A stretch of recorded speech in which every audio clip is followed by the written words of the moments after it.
So, like we have been working on this finite square well. Okay, so this is the actual lecture note. So basically, like what we found, we actually found this wave function satisfying, the boundary conditions for the given this finite square well, right? And then from this wave function, we can obtain probability density function. Okay, so probability density function again, just to remind you, like this is the probability of finding this particle at any location, right? So this is the probability density function here given. Okay, so this one psi star psi given here, psi star psi given here. So what that means is that for this particular case, right, for even function, when we sum up all the possibility, the probability is 1, right? So in the sense, basically, like imagine for any instance, the probability is given like that. So, like typically or conventionally, the particles will be confined within this well, right? But if you look at this probability distribution, there is actually non-zero probability outside of the well, right? That means, like even though the probability is small, there is still chance that you can find this particle outside of the well. Okay, so that is a kind of a one striking result that you will never see at bulk scale. Okay, so that is the one result here, and with that, we can actually look at what the decay rate is. Okay, so if you look at this plot, there is a decay, right? The exponential decay function here. Okay, and then that one is given here, right? And then that decay rate is determined by this k, okay? And then this k is the square root negative 2me over h bar. Okay, yesterday actually I put this negative sign outside, but it has to be actually inside, okay? There was a typo, I'm sorry. So in the sense, this one, like a square root of negative 2me over h bar, if we have large k, that means decay rate is faster, right? And then the way you can make this k high, like when you have large, mass and large energy, then you make k larger. Okay? Do you remember what E was? E was energy of the particle, and then E is a negative value. Do you remember? Because like the way we set the problem, if I go back, E is below 0 point, right? Because 0 point is the top of the wall height. Okay, so if E is getting, like E is a negative value. So like this is essentially the result we got, and then just to aid your kind of understanding, I brought these simulation results. Okay, so let us kind of look at this simulation result. Can you guys see the color well? Is it okay? Anyways, I'll post this software as well on Sakai. You should be able to access, but you might be required to install Java software. But like with that, you can run this software easily. Okay. So here, this is the exact problem we have kind of solved for. Okay. So if you look at this purple shape, right? This purple shape that is essentially kind of finite square well description. Okay, and obviously here we can actually change the wall, not this one actually, sorry about that, configure potential, the offset 0. So if you look at this wall height, we can actually change the finite potential wall height, okay? So here that is the way we can change.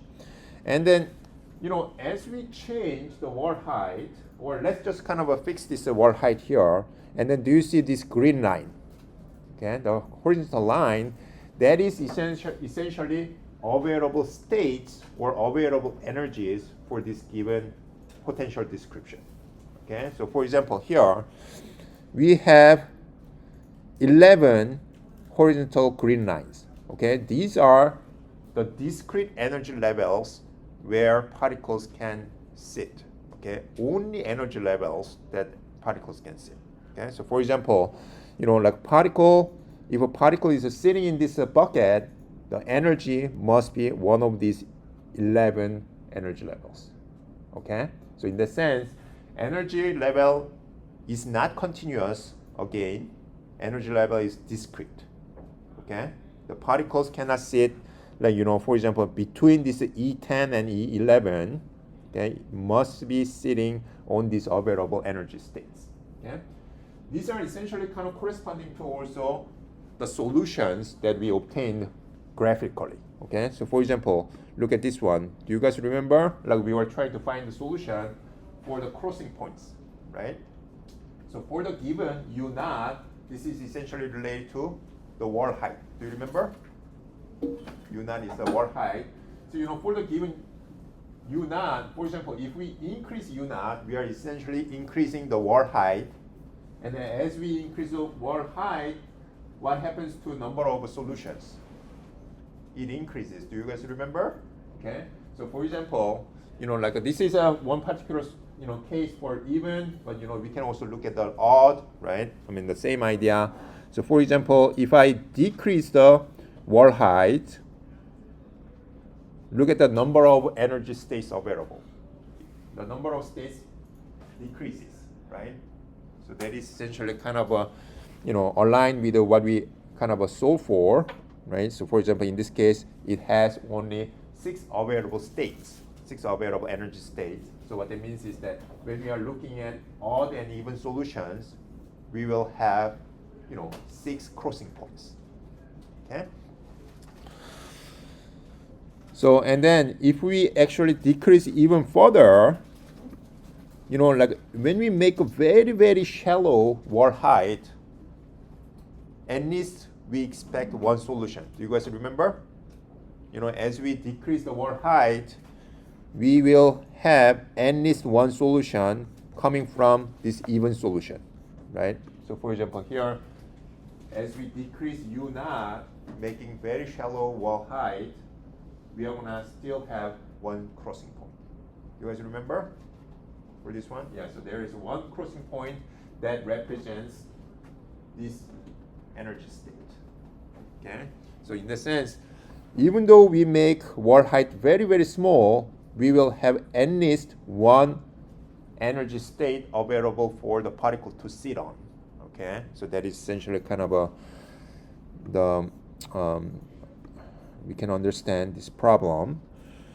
Okay, so, and also look at this one, you know, like as we actually change on, I don't want to change the wall width yet, so let me just kind of fix this width 2 millimeter and the height 10 EV. And also look at this energy level. For example, for 10th energy level, that is essentially 8.09 electron volt, and as I decrease this height, the 10 is now reduced to 7.97, right? So as we change the wall height, the energy level, the value also changes. Okay, why is that? Because, you know, like if you actually change the wall height, U naught, as we move up or down, the crossing point, you know, in terms of L value, it kind of shifts a little bit, right? And then that determines, you know, the energy value. That is why it's kind of corresponding. Okay, basically, you know, like as we change the wall height, the crossing points for L value slightly shift, and then that determines the energy value. Okay. Okay, so and let's see what happens now when we change the wall width. Okay, so as we change the wall width, you know, like if we kind of increase now wall width, look at delta E, energy differences. Energy difference becomes smaller and smaller. Do you see that here? So, you know, like as we make very narrow wall width, now energy difference is getting bigger and bigger, right? So discreteness is becoming more obvious, okay? But as we make wall width larger and larger, you know, if we make this one, like look at this kind of the wall width. What is the unit? That is 3.5 nanometer, right? When we make this small wall width, now we have, you know, discrete energy levels But imagine, like if we make a word with like a bulk scale, meter or inches, like centimeters, what would you expect for the energy levels? Energy levels, yes, and then the energy differences becoming smaller and smaller, right? Like as we make wider, these energy differences becoming smaller and smaller, right?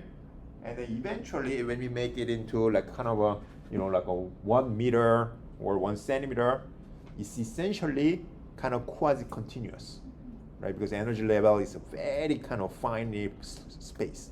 So that is why, for Borg scale, we can place a particle anywhere we want. It can have actually any energy values, continuous energy, okay? But for quantum mechanics or for small scale objects, the discrete energy appears. So this is essentially kind of why, we name also quantum mechanics, like a kind of quantum jump, right? In order for the particle to go from one energy level to another energy level, it has to jump, right? Because it cannot actually go continuously. Okay, for example, if I actually make this small gap, let's say my particle was sitting on this ground state energy, E1. And then I input the energy for particle to gain energy, right? And then the next available energy is only this one, right? Until energy gains sufficient energy, this particle energy or available state is not going to go to the second energy, right? So, you have to gain sufficient energy to go jump, basically. Okay, that is essentially kind of the core of quantum mechanics. Okay, so discrete energy. Okay, so and another part here is let's look at this one. So I'm setting this again particle. This one is actually fine. Okay, so let us look at now the bottom graph. Okay, the bottom graph it shows probability density function. Okay, again, this is a probability of finding particle. And then let us look at when the particle is sitting on the ground state. Okay, so this is essentially ground state E1. And then this is the case where the particle is sitting at the highest available energy. Okay, and then let us kind of compare this probability density function between E1 case and E7 case. Okay, and then look at the probability density function. Okay, so for this one, maybe like just to make it easier, I'm gonna just kind of match the width such that the width is exactly lies on this dashed line. Okay, so if the particle, let's say, is sitting on the ground state energy, this is probability density function. What is the probability outside of the well? Nearly zero, right? Do you see that? Nearly zero. So because the particle energy is just slightly above the bottom of the well, okay? But what would you expect if we put the particle at the higher energy? So then, let us take a look here. If I increase, like for example here, look at the probability density function. The probability of finding this particle outside of the well is a lot greater. Do you see that? So what that means is that if the particle is sitting at higher energy, that means we are gonna basically it's gonna give us a higher chance of finding this particle outside of this well. Does it make sense? Okay. So in the sense, depending on where the particle is sitting, it gives us different distribution obviously, and it gives us different probability distribution. Okay. So as I mentioned, classically finding the particle outside of the bucket impossible, but for quantum mechanics we will have non-zero values. Okay, and then this value is related to the energy. Okay, so in the sense that is one thing. And also, if you look at again here, we can actually change the width here. And for example, let's say, you know, like okay, maybe I'll just kind of fix the, yeah, let's say I'm gonna fix this value. Let's say the particle is sitting on this energy, and then now I'm changing the width. Okay, if I change the width, you can also see how the probability outside of the well changes. Okay, so for example, if I make it even wider, you know, if you look at this tail, right? Like now I'm matching it here, and the probability is given here. And if I actually reduce it further, here the probability is given here. Okay, so you know, like basically, this probability distribution is affected by water width and height and the energy where the particle is sitting on. Okay. So, you know, again, you know, you can kind of play around here. Okay, you can kind of find out, you know, like the nature of discrete energy and also the probability of, you know, this particle at various location. You know, like basically this is essentially solution by solving, you know, like the kind of equation, Schrödinger equation, just as noted in the lecture notes. Okay. So here, you know, like another thing you can notice is that, let's say the particle is sitting on this, you know, like energy, the red energy here, and then this is a probability density function, right? So what that means is that, you know, the probability of finding the particle at this particular location is 0, right? For this particle, you are not going to find the particle at this location, but you know, like the chance of finding particle at these points is the highest, right? And it's essentially kind of how we can understand this probability density function. Okay. So for this one, do you guys have any questions? Yes, go ahead. So when you were first at the bottom one, yeah, up, and it was just that one peak, did it not have any? Yeah, here. Or I guess it does a little bit. Anything outside of the well? Yeah, so I mean, if you look at it, actually there will be some value, but it's going to be actually very, very small. Okay. Yes. So still, you know, like you are going to have a non-zero value outside of the well, but, you know, again, look at this unit, the position nanometer, right? This is 1 nanometer, and then what is this value? That's also very, very small, right? So what that means is that in order to find this particle outside the well, you should probe very close to the wall, right? So, but obviously, if I actually increase, for example, if I kind of leave it there and then compare it with others, for example, this one, now this decay rate is slower, right? It's kind of stretched out a little bit more. Okay, so easier to find particle outside of the well, right? For this one, you know, if I kind of put the probe here, if the energy is sitting on the ground state, the chance is probably almost 0. But if the energy, if the particle is sitting on this yellow energy, what that means is that, you know, the chance is, you know, much bigger than, you know, like I mean, it's sizable, right? So, but still smaller than inside the well, but there is still chance. What that means is that when you run this experiment 100 times, 1,000 times, maybe at one point you will find the particle locating outside of the well, because chance is non-zero, right? But for a bulk scale, chance is 0, right? We are essentially confining. Think about the ball is inside the bucket. You will never find the particle or ball outside the bucket, right? Yeah. So that is a kind of a, you know, the quantum mechanic nature here. Okay, so do you have any other questions here? Okay, if not, we can move on, and then I'll come back to this one later, okay?